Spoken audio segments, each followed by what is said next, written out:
Welcome. This video will give you some fundamentals of supplier relationship management as they relate to the extreme supply chain management simulation.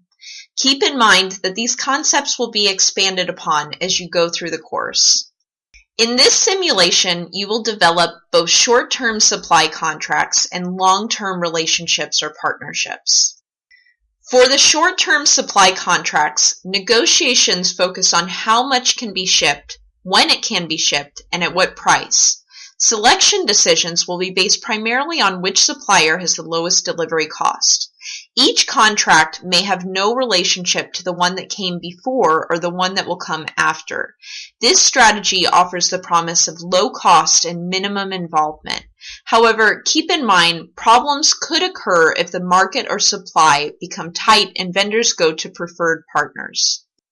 There's several levels of demand or supply integration. These range from none, where everyone works to optimize their own operations, moderate, which are arm's length relationship coordination of decision affecting supply chain performance. This is information sharing on demand creation, for example, new brands, new sales outlets, more salespeople, more advertising, price changes, and management information systems, or supply fulfillment, which include factory capacity, production control systems, quality control, and management information systems.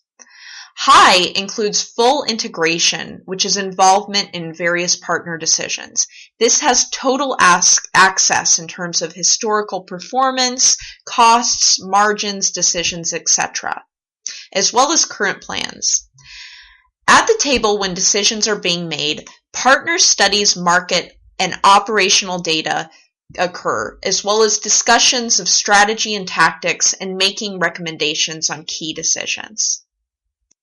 Remember that there are varied benefits to longer-term relationship agreements, including the reduction of uncertainty and risks of buying and selling inventory in the future, leading to better coordination of activities and investments that could reduce costs and/or improve margins, a reduction of the workload and stress for all parties involved, as well as allowing your firm to move away from a zero-sum negotiation to a win-win business development. But you must consider, how do we really choose a partner with no track record? Can you trust their promises? Keep in mind that things can go poorly. For example, a partner may not be as strong as one another. This leads to lost opportunities and/or profits. There may also be less freedom to pursue interesting opportunities, as well as very harsh feelings and high legal things if things go sour. A good recommendation would be to do business with at least 2 partners until you get a better feeling as to how you can work together. There are a couple of tactical choices in developing sophisticated business relationships. These include management information systems, or MIS, and electronic data interchange, or EDI, as well as risk-sharing fees. In this simulation, there are 4 supply chain management information system options. They are none, which is an inventory push system. This is also the default method. Level 1, which is the partial demand pull system. This is about $200,000. Level 2, which is the comprehensive demand pull system, which is about $600,000. And level 3, which is the direct link to the customer, which is $1 million. Both the supplier and reseller must have the same management information system. Otherwise, working options default to the lesser system. Further, with levels 2 and 3, both parties must also invest in a dedicated electronic data interchange system. With the inventory push system or default management information system, items are built to the order the reseller contracts to buy a specific number of units of each brand. Inventory is then built and shipped to resellers' warehouse according to the schedule. Inventory is then stored and distributed from the reseller's warehouse as orders come in. If a brand is not in stock, the sale is lost. In this inventory push system, a reseller has all the risk. Since forecasts and inventory will be wrong, some brands will have more demand than expected, others with less. No back orders. If not in stock, the sales is lost. Lost sales means lost revenue and profit, And because of customer ill will, demand in the next quarter is often hurt by a reputation of failure to fulfill demand. The supplier, on the other hand, has little risk. Supplier has a firm order with a guaranteed payment, inventory is built and shipped according to agreed upon schedule, and the supplier agrees to a minimum contract quantity and risk-sharing fee if the minimum is not met. This means the fee reduces a reseller's risks of stockouts and lost profits. In a Level 1 management information system, or partial demand pull, a reseller contracts to buy a minimum and maximum number of units of each brand. The supplier then builds to demand within a minimum and maximum amounts. Exact numbers depend on what is being pulled from the reseller's warehouse. Inventory is then stored and distributed from the reseller's warehouse as orders come in. If a brand is not in stock, the sale is lost. In a partial demand pull, the reseller's risk decreases. This is because forecasting ranges are easier than individual quantities. They're also less likely to have excess inventory or lost sales, but they're more likely to have greater revenue. The downside is they could be stuck with excess inventory if minimums are wrong. The supplier's risk, however, increases.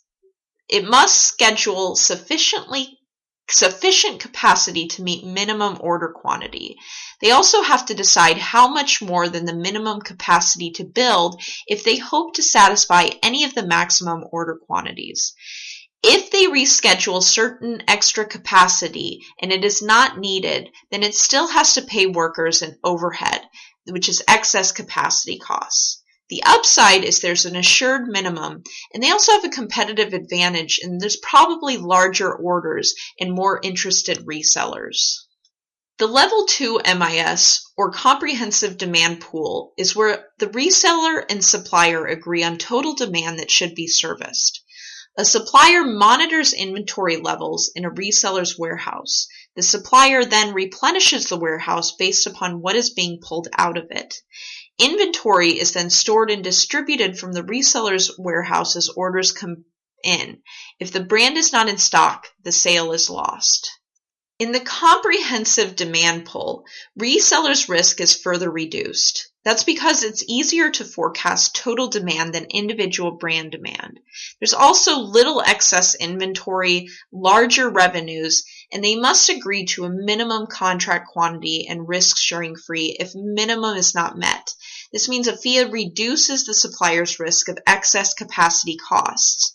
The downside is the supplier could overcommit and not be able to meet demand. Suppliers' risk, on the other hand, is substantially increased. They must schedule sufficient capacity to meet total order quantity or take some risk that highs and lows will balance out across resellers. If they schedule full capacity and it's not needed, then it will incur excess capacity costs, probably large losses since demand numbers are bigger. The upside is there's again an assured minimum, and there's a competitive advantage where there's probably larger orders and more interested resellers. In the Level 3 management information system, there is a direct link to customers. The reseller and supplier agree on total demand that should be served. The supplier builds inventory based upon what it is selling. Inventory is then stored in the factory. The reseller sends orders directly to the supplier warehouse where they are pulled and shipped to the customers. With a direct link to customers, resellers' risk is reduced even more. There's no shipments to reseller's warehouse. There's also no inventory in transit. There's minimal inventory in storage, and a reseller's warehouse can be shut down at any time, leading to saving warehouse costs. There's also more revenue, which equals to fewer lost sales due to stockouts. The downside is the supplier could overcommit and not be able to meet demand. The supplier's risk is substantial. It must schedule sufficient capacity to meet total order quantity or take some risk that the highs and lows will balance out across resellers. If it schedules full capacity and is not needed, then it will incur excess capacity costs and probably large numbers since numbers are very big. The upside is there's a competitive advantage and there's more money in the system due to lower costs. That means the share of profits could go up. There are a few tactics to reduce risk, and these include risk-sharing fees. For example, for suppliers for Level 2 and 3 management information systems, the reseller guarantees a minimum quantity of demand. If demand falls below minimum, reseller will pay a negotiated fee for each unit of demand not generated. This fee will offset or pay for excess capacity costs. For resellers for Levels 1, 2, and 3 management information systems, a supplier guarantees to produce and ship enough units to meet contractual minimums. If the quantity shipped is less than the number promised, then the supplier will pay a negotiated fee for each unit promised but not delivered. The fee will offset or pay for lost profits. Now you are ready to start the simulation. Keep in mind that there are 4 quarters to the simulation. The progression of supply chain events are as follows. In Quarter 1, teams will focus on setting up operations and rely on an inventory push. In Quarter 2, a few forward-thinking teams will invest in Level 1 or 2 MISs. Quarter 3, late bloomers will scramble to invest in at least Level 2, first movers will go to Level 3, and some with cash shortages might need help from channel partners. Lastly, in Quarter 4, insightful firms will have a supply chain advantage, but there is risk that unanticipated demand swings could make life hard on those that have not done a good job of forecasting.